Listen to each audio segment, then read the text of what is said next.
अच्छे दिन 2017 में दिखाई देंगे?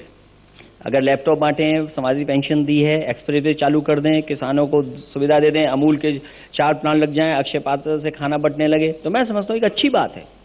इतने काम करने के बाद मैं तो तुलना चाहता हूँ कि तुलना कोई कर ले, पुरानी सरकार का और नई सरकार का, और जो केंद्र सरकार ने किया, हम तीनों तुलना करना चाहते हैं। और जब आप आकलन करेंगे तो आप समाजवादी पार्टी को बेहतर पाएंगे। आखिरी सवाल, क्या ये अग्नि परीक्षा नहीं है 2017? लोकतंत्र में जनता के सामने जाना ही सबसे बड़ी परीक्षा है, और अगर आपके पास शब्द हो अग्नि परीक्षा से भी बड़ा शब्द, तो वो आपको कहना चाहिए, क्योंकि पता नहीं जनता के बीच में क्या बात जाए, क्या मुद्दा बन जाए। कोई जानता था कि बिहार में दादरी की बात होगी? कोई जानता था उत्तर प्रदेश की गाय की बात बिहार में गाय की बात होगी? गाय तो उत्तर प्रदेश की बात थी, लेकिन सवाल कहाँ उठ रहा जाकर। इसलिए क्या सवाल होगा आने वाले समय में मैं नहीं कह सकता, लेकिन कम से कम मैंने काम किया है, सरकार ने काम किया है, वो हम जनता को दिखा सकते हैं और बता सकते हैं। मैसेज बार बार क्यों चला जाता है कि सीबीआई से आप लोग डरते हो, मुलायम सिंह फिसल जाते हैं, क्यों जाता है मैसेज? वो कांग्रेस के लोग बेहतर बताएंगे। अगर कांग्रेस के कोई लोग हों तो वो बता सकते हैं, आप लोग मैं नहीं बता पाऊंगा। डरते नहीं? हमारी तो केंद्र में सरकार भी नहीं।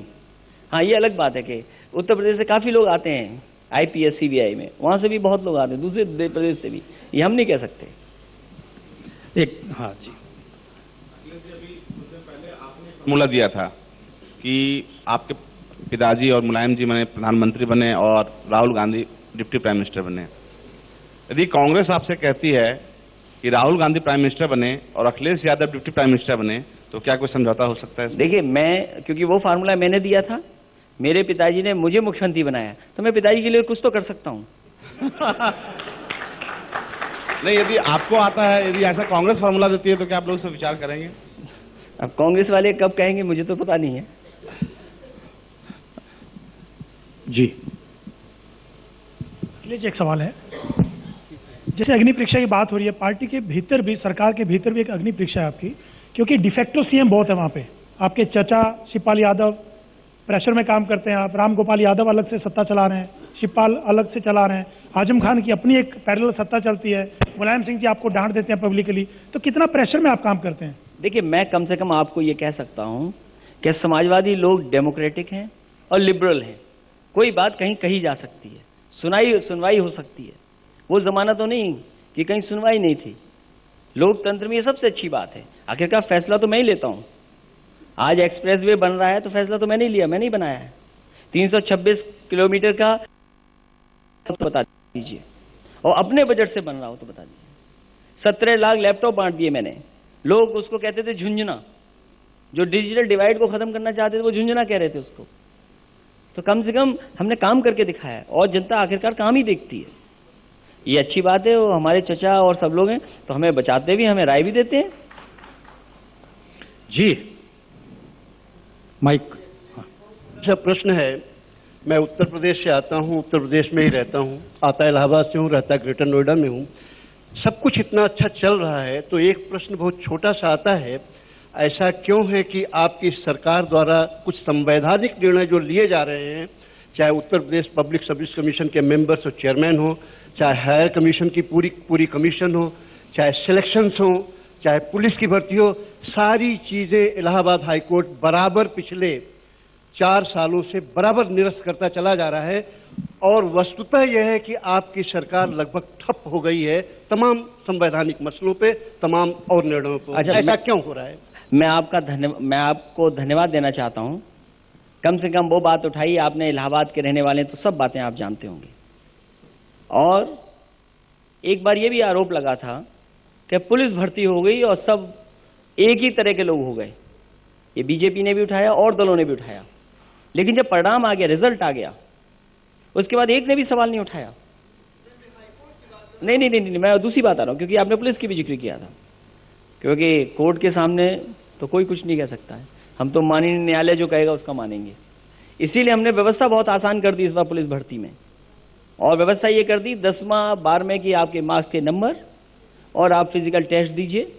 क्योंकि जो आरोप लगता था कि ये होना है, प्रोसीजर में बहुत टाइम लगता था, तो आसान हमने व्यवस्था कर दी है। उससे मैं 35,000 जवानों की भर्ती करने जा रहा हूं, और दूसरी जो भर्तियां नौकरियां हैं उनमें भी इसी तरह की आसान व्यवस्था लगा रहा हूं, और ट्रांसपेरेंट, जिससे कि जो बच्चे शामिल हो रहे हैं नौकरी के लिए, कम से कम उन्हें पता लगे कि पारदर्शी है, इसमें कहीं कोई तरह की बुराई नहीं आ सकती। मैं आपका धन्यवाद देना चाहता हूं कि काम हम तो करना चाहते हैं, लेकिन संस्थाएं रोक रही हैं, तो उनका तो हम पूरा सम्मान करते हैं, चाहे वो संवैधानिक संस्थाएं क्यों ना हो। क्योंकि संविधान की उन संस्थाओं के खिलाफ कौन कुछ बोल सकता है? ना आप बोल सकते हैं, ना हम बोल सकते हैं। लेकिन ये तो कह सकते हैं हम ना अपना पक्ष रख सकते हैं बस। जी, हम उस व्यवस्था को कैसे अच्छा करें, कैसे आसान करें, वो हमारा जिम्मेदारी है। हमारी जिम्मेदारी है कि आसान हम व्यवस्था कैसे कर दें कि कोई उंगली ना उठा पाए और बिल्कुल ट्रांसपेरेंट हो। देखिए क्या है, बड़ा परसेप्शन है, लेकिन कहा जाता है यूपी में रहना है तो आप यादव हो जाइए तो बहुत अनुकूल जीवन हो जाएगा। ऐसा क्यों है? अगर कोई यादव 100 मीटर की रेस में नंबर 1 आ जाए तो कहोगे कि यादव नहीं इसलिए आ गया। क्या कमाल की बात आप और कहते हैं। मायावती के दौर में कहते हैं आप यादव है तो आपको अब अंदर थाने में बंद होना होगा। देखिए अच्छा, उन्हीं की बात मैं कर दूं। उन्होंने कहा कि बाबा भीमराव अंबेडकर जी ना होते तो नेताजी और अखिलेश यादव भैंस चरा रहे होते। ये क्या बात हुई? मैं आपसे पूछना चाहता हूं। इसका मतलब है इस देश के संविधान को लेकर अपनी अपनी व्याख्या हर कोई कर रहा है। उस बहस में हमें और आपको नहीं पढ़ना चाहिए, बड़ी बहस है और ये एक दिन की बिगाड़ने वाली नहीं है। मतलब ये हमारी बुराई भी हो सकती है, ये हमारे देश की बुराई भी हो सकती है। बहुत पुरानी बीमारी है ये, हजारों साल पुरानी। इसमें हमें और आपको बहस इस प्लेटफॉर्म पे नहीं करना चाहिए, क्योंकि बड़ी बहस है। चलिए अखिलेश आप जी, जानते हैं उस बहस को। नहीं जाहिर है। बहुत बहुत शुक्रिया आपका। और जिस परीक्षा की तैयारी आप कर रहे हैं, इंतजार देश कर रहा है। मैं सुभाष जी। Agarwal, RTI activist. मैं आपसे ये पूछना हेलो, चाहता हूं, सर। ये यमुना एक्सप्रेस वे इतना अंडर यूटिलाइज पड़ा हुआ है, क्योंकि जो आगरा में जो अप्रोच है वो बिल्कुल उससे जितना टाइम वहां हमने सेव किया उससे ज़्यादा वहां लग जाता है। दूसरी बात कि आप अभी तक जेवर और आगरा के बीच डिसाइड नहीं कर पा रहे कि कहाँ हवाई अड्डा चाहते हैं। अगर जेवर में होता है तो वो यूटिलाइज हो जाता है, कहीं कुछ तो डिसाइड करिए। मैं शॉर्ट में बोलूं? हाँ हाँ, क्योंकि आपने सवाल पूछा है नोएडा ग्रेटर नोएडा को लेकर के, दोनों सवाल वही हैं। जो एक्सप्रेसवे मैं बना रहा हूं वो कनेक्ट करेगा आपके इसी एक्सप्रेसवे से आगरा को लेकर के। तो अगले साल ये खत्म हो जाएगा। आपके बॉटलनेक, ये जो कंजेशन है वो पूरा खत्म कर देंगे, नंबर 1। और मैं जहां तक एयरपोर्ट की बात है, मैं ये कहता हूं मैं 2 एयरपोर्ट बनाना चाहता हूं। मैं जेवर में भी बनाना चाहता हूं और मैं आगरा में भी बनाना चाहता हूं। केंद्र सरकार हमारे दोनों की जगह दे दे, क्योंकि जगह हमें देनी है।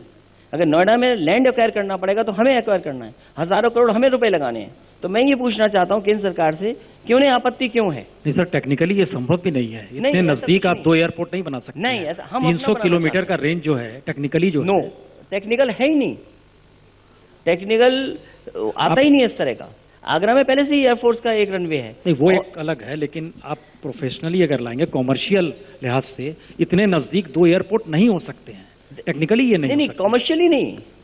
कुछ लोग हैं, कुछ लॉबी है, वो नहीं चाहती कि उत्तर प्रदेश में बने। मैं ये कहता हूँ आगरा में ताजमहल है और हम चाहते हैं, स्टेट की तरफ से हम रनवे बनाना चाहते हैं। स्टेट बनाएगी, हम बना रहे हैं। हम अगर अपने गांव में बनाए तो उस पर आपत्ति है सबको, हालांकि है हमारे गांव में और दुनिया में हर जगह एयरपोर्ट इतने ही दूर हैं। लेकिन हम अब बनाना चाहते हैं आगरा में, हमें परमिशन नहीं मिली, हम अपना पैसा लगाएंगे। हम जेवर में, नोएडा में पूरी जमीन एक्वायर करके देंगे। हम ये भी रिस्क ले रहे हैं। तो केंद्र सरकार क्यों रोक रही है परमिशन के लिए? हम खत्म करें यहाँ पर, ये अखिलेश बताते जी- हुए खत्म करें। देखिए समाजवादी अखिलेश जी, पार्टी, एक बात मैं आपसे पूछना चाहता हूं।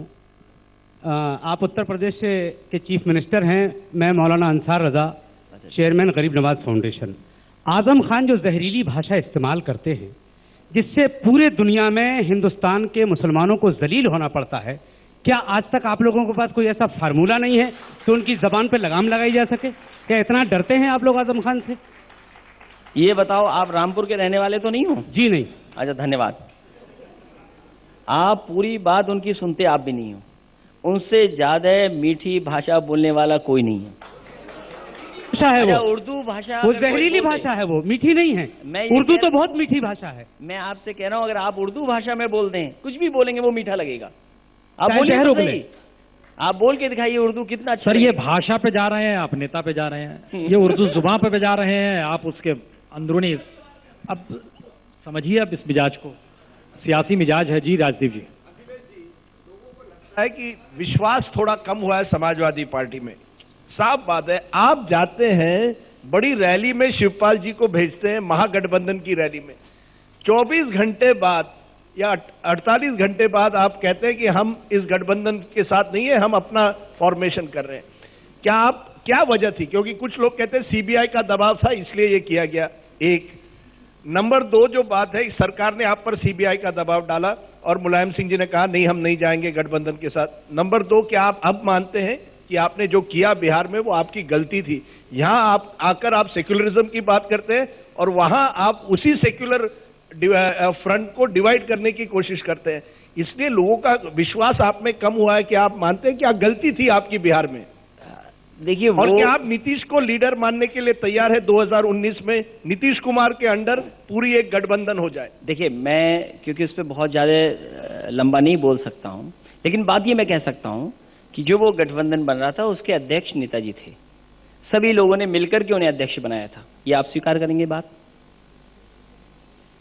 लेकिन अंदर की राजनीति की क्या बात है वो नेताजी ही बता सकते हैं, मैं तो नहीं बता पाऊंगा कि क्यों भेजा और फिर क्यों नहीं हमने गठबंधन। तो अगर थर्ड लेकिन एक थर्ड फ्रंट हो तो नेताजी उसके नेता रहेंगे या नीतीश जी? ये तो आदरणीय नीतीश जी ने, आदरणीय लालू जी दोनों ने माना था नेताजी नेता हैं, उसको आप अस्वीकार नहीं कर सकते। दोनों ने ये माना ही था। ये एक हिस्टोरिक भूल हुई ना। मैं ये कहता हूं कि जो नेताजी का सिद्धांत या नेताजी ने जो रास्ता दिखाया वो अच्छा रास्ता दिखाया। ओके, हम खत्म कर रहे हैं, लेकिन चूंकि उसके बाद सीबीआई डायरेक्टर साहब भी यहाँ पर आएंगे, आप लोग डरते नहीं ना? परिचय करा दो तो अच्छा रहेगा। मैं जानता नहीं हूँ, परिचय करा दो तो अच्छा रहेगा। चलिए उसके बाद हम लोग शुरू कर। बहुत बहुत शुक्रिया अखिलेश जी, बहुत बहुत शुक्रिया।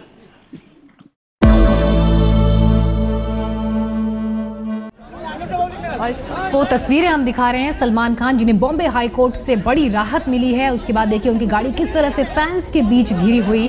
घर पहुंचे हैं सलमान खान गैलेक्सी अपार्टमेंट उनका बांद्रा में। So guys, do you know why he's Kukkada Kamalda? Because he's a Delhi boy.